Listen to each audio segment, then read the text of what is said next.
Whenever I hear the Beatles, especially this time of morning, we have bumper music that features the Beatles. It brings me back to the mid-1980s when Dr. Nathan Axel was my high school teacher. I was a sophomore. No, I was a freshman. It was like Fast Times at Ridgemont High, but it was on Staten Island. And I was, 13, and the class was music appreciation. Oh. Because to graduate, you had to fulfill a music requirement. Sure. Right. So I took music appreciation. He rolled in, God love Dr. Nathan Axel. I'll never forget his name.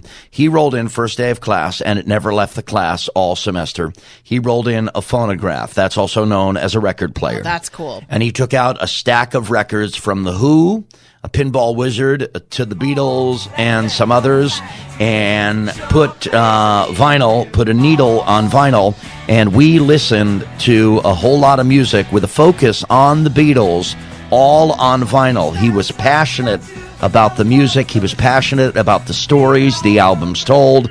I sat there at 13 not appreciating what I was getting for free from the New York City public school system, a history of the Beatles from a man who really cared. That's a course that I'd go back right now 40 years. I'd go back 30 years.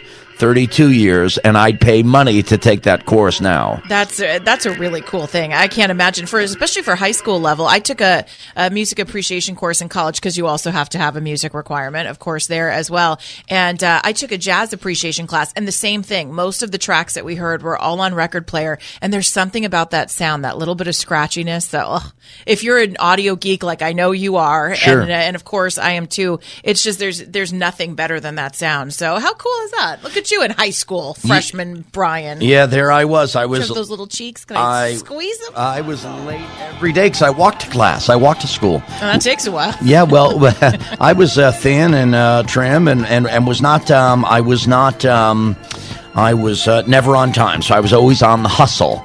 Always on the hustle.